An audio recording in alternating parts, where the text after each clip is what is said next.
What up, guys? The Bench Buddies are back with our college football playoff bracket predictions. Obviously, Ty's going to have his, and I'm going to have mine.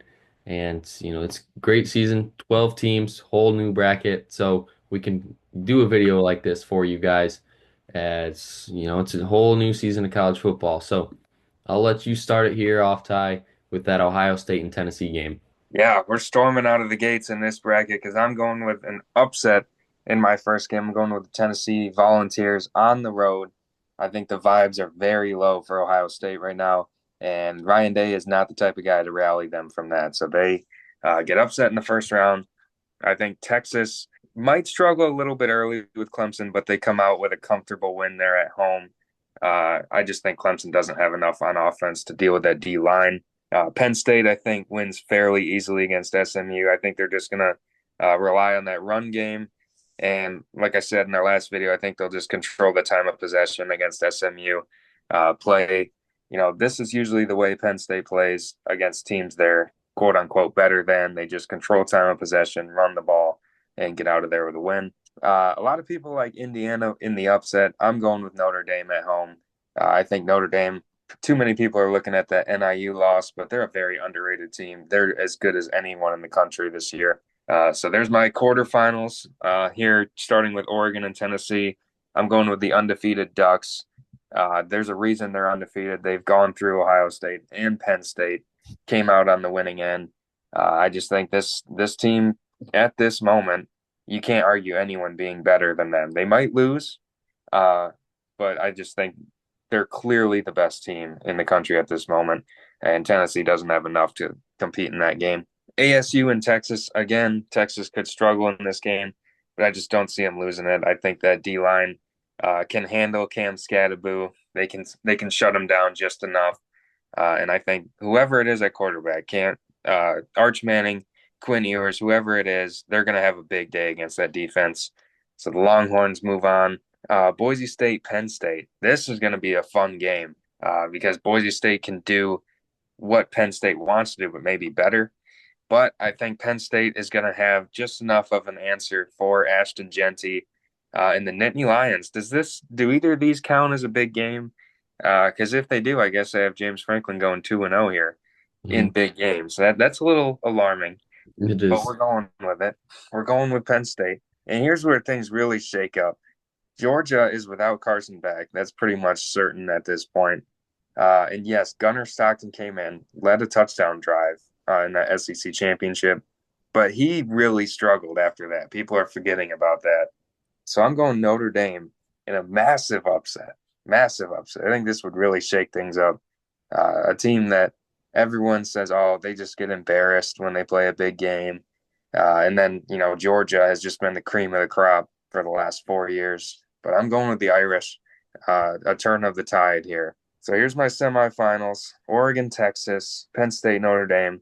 And I'm going with Texas to upset Oregon here, get to the national championship. I think Oregon, yes, they've been battle tested, but everyone else has a loss. And yes, that means Oregon's maybe the best team, but everyone has that learning opportunity.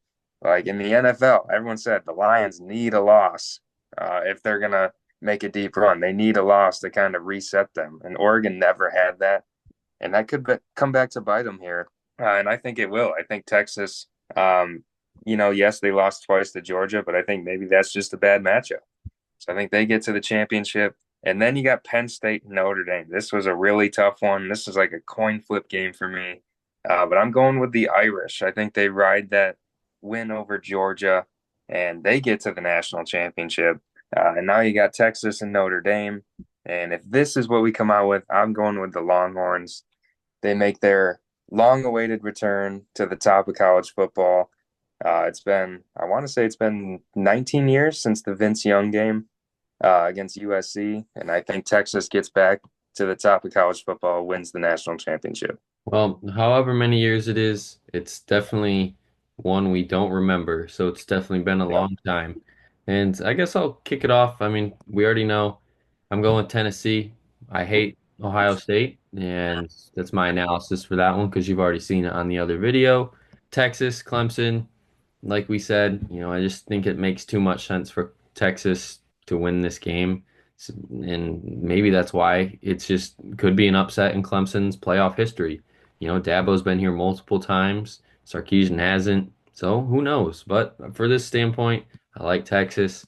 Then I also like SMU over Penn State on the road. I think if I'm picking road teams, I got to keep it going with Tennessee. Obviously now with SMU. I just want to see that matchup of Boise State SMU. I just think that would be such a great game. Two teams that shouldn't have been here in quotations at the beginning of the season, facing each other with a chance to go to the semifinals would be great.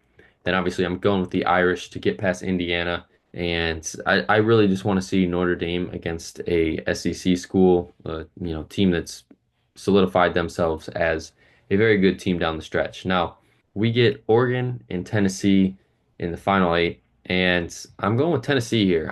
I don't like that Oregon is sitting around and waiting for these games to finish. I get they played that extra week in the Big Ten championship and won, but it's a lot of time to wait when, the old playoff format, all the teams were waiting. But now you get a team that just played a week ago or 9 days ago or however they're doing it, and they're off a win in a playoff win in the new year. I just think there's going to be a team that loses, and I think it's going to be Oregon. They're due for that loss. Like you said, the Lions reference. There's a team somewhere that's one of the four of these teams is going to lose, and I just think it's going to be that Oregon team. And that means obviously I'm going with Arizona State to pull off the upset over Texas. And like you said, the Texas two losses needed a reset. I think they get a win, but then they go back to their same old ways. And I don't know, that white man out of the backfield, it's dangerous, dangerous combo for Arizona State. We've seen Christian McCaffrey. He could be compared to the next college Christian McCaffrey and what he's been doing this year, or a poor man's Ashton Genty, if you want to say that as well, re related to this year. But as long Peyton Hillis. yeah, Peyton Hillis even, or just any fullback in the NFL, gritty player. Yeah. And if he's healthy, he has a good game. I think Texas's defensive line is gonna be running all different ways. So give me the Sun Devils, and then the matchup you want to see. I think everybody wants to see Boise State SMU. I'm going with Genty and the Broncos. I think they deserve to move on, and I think that they are going to be that team that is most deserving to get to that Final Four this year. Then obviously you got that heavyweight matchup of Georgia, Notre Dame. I'm going with Georgia. I get the Beck injury, but sometimes talent in this situation and repetition is what matters. Now, Georgia, this is a team that plays in these big games every single week, where Notre Dame, their big game this year was against question mark Texas A&M, their first game of the year. That was their biggest game of the year, and I think it's been a while for them. Now, I get they're going to come off that win against Indiana, but that's a home game. But now you got to play an SEC team. I just I just can't see it happening, no matter the circumstances. So you get Tennessee, Arizona State, and I'm going to Vols. I think Nico can light it up through the air against this Sun Devil team. We've seen them get exposed for a lot of points, but they come out on top. Well, Sun Devils haven't played a defense like this defense in Tennessee, and I think that's going to be the key for them to win. Then you get a Boise State, Georgia. I think Georgia's luck runs out, and you get Boise State going to the national championship. Genty's by this time, I'm assuming he has the record for the rushing yards in a season, and if not, he'll probably get it in that game against Georgia. And you get probably an unlikely matchup that no one saw coming at the beginning of the season in Tennessee and Boise State. Now you get a true freshman at quarterback, a runner-up in the Heisman facing off against each other.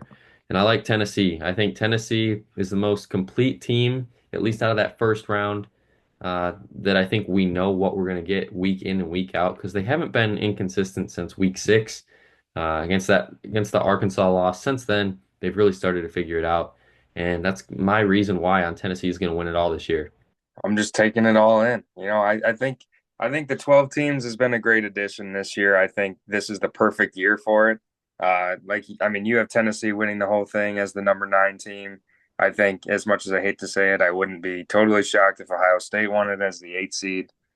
So this is a year where there's 7 or 8 teams that could win the whole thing. So it's a good year to have 12 Mhm. teams. I agree, and I think sooner or later it's going to be exactly like the FCS playoff system is. Like every conference champion gets into the playoff, 24 teams.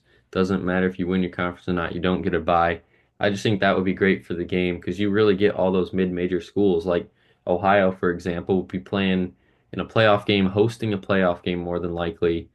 And that would just be really cool to see for the sport, really grow the brand. And NIL, everybody has a chance to get anybody. But that's a whole different story. We'll shut it down here. We'll catch you guys next time on our next video. But until the next time, the Bench Buddies are out.